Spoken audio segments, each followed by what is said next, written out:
بسم الله الرحمن الرحيم. السلام عليكم إخوتي الطلبة، كيف حالكم؟ كيف الصحة؟ درسنا السادس، سنواصل في موضوع التعارف، وسنقرأ الجمل المتداولة الجديدة حول التعارف. بسم الله الرحمن الرحيم. الجملة الأولى عندنا: عندما نسأل المخاطب ما هي لغة أمك؟ ما هي لغة الأم؟ لأن الإنسان له لغة الأم ولغة أخرى تعلمها واكتسبها. هناك العلم، مثلا لغة الأم نقول إذا كانت أردية فلغة الكسب بمعنى الذي يكسب، فأنا تعلمت العربية والإنجليزية وهكذا اللغات الكثيرة. كل واحد هو يتعلم لغات عديدة. هل فهمنا هذا؟ مثلا إنجليزية، وكذلك لغات أخرى كالفارسية. طيب، فما هي لغة أمك؟ لغة الأم تعرفون مادري زبان، هذا درسنا بعده.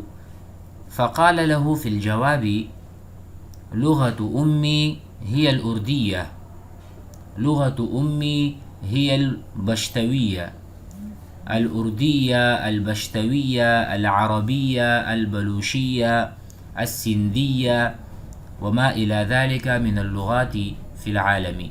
ما هي لغة أمك؟ فالجواب: لغة أمي هي الأردية أو البشتوية. السؤال بعده: ما هو مسقط رأسك؟ هذه كناية. تعرفون الكناية؟ الكناية يعني درسنا في البلاغة.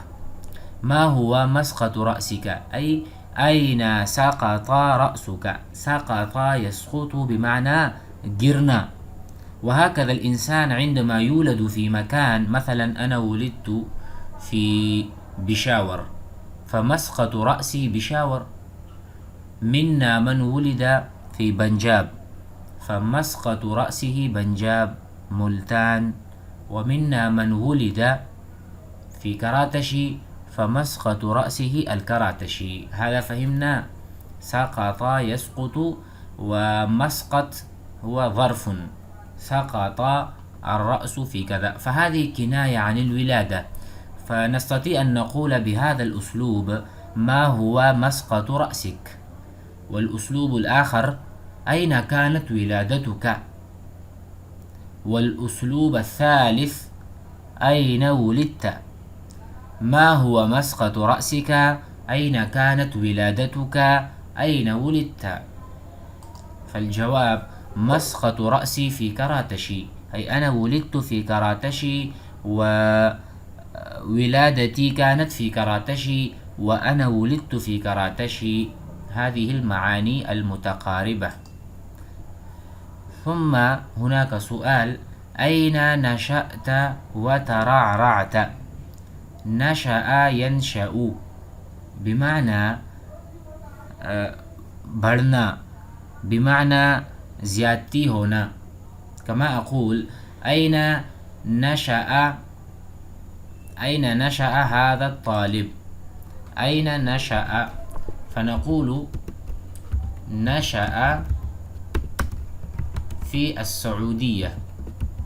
من كان صغيرا جدا ونشأ في السعودية وترعرع فيها. ترعرع नशो नुमा पाना, नशा नशो नुमा पाना, बढ़ना, बचपन से जवानी की तरफ जाना. هذا هو المعنى. أين ترعرعت؟ أين نشأت؟ أين قضيت الطفولة؟ أنتم تعرفون بچپن. أين قضيت؟ قضا يقضي گزارنا. أين قضيت الطفولة؟ आपने बचपन कहाँ गुजारा? فالجواب قضيت طفولتي في السعودية مثلا. قضيت طفولتي في السعودية وأتيت إلى باكستان وحضرت في باكستان عندما كان عمري 20 سنة. هذا فهمنا؟ جيد، نتقدم. أين نشأت وترعرعت؟ فقال نشأت في مدينة كراتشي، ترعرعت في قريتي. أيا كان أسلوبا نستطيع أن نتكلم بأسلوب أو بهذه الجملة أو بهذه الجملة: نشأت في مدينة كراتشي، أو ترعرعت في قريتي ثم أتيت إلى المدينة. ثم السؤال: هل هذه أول زيارتك لكراتشي؟ هل هذه أول زيارة؟ هل أتيت أول مرة وهذه هي المرة الأولى لحضورك في كراتشي؟ هل هذه أول زيارة، أول القدوم؟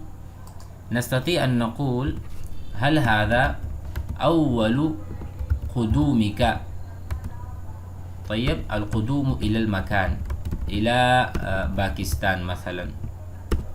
هل هذا أول قدومك إلى باكستان؟ आप पहली मर्तबा पाकिस्तान आए हैं, هذا معناه. فهذه أول زيارتك لكراتشي؟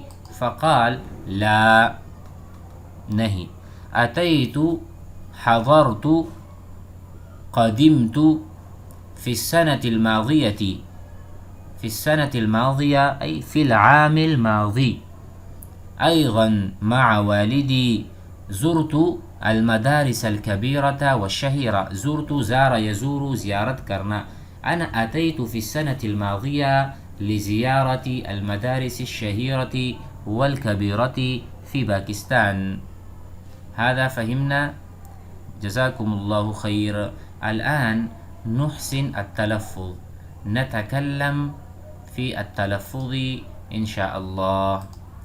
فنأخذ هذا الشوط من جديد.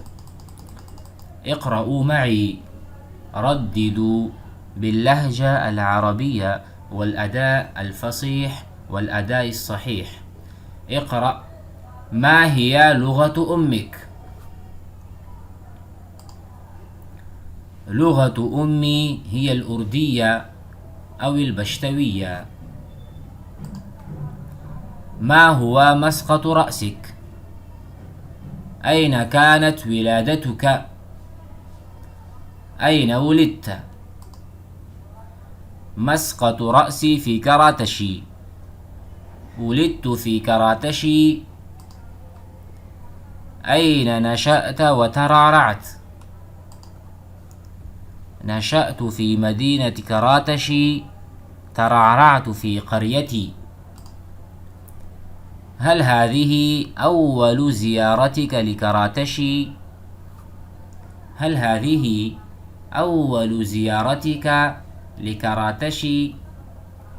لا، أتيت في السنة الماضية أيضا مع والدي. زرت المدارس الكبيرة والشهيرة. هكذا كرروا مرة والمرة الثانية أو الثالثة. سنتعلم وسنلتقي في الدرس الآتي إن شاء الله تعالى. مع السلامة.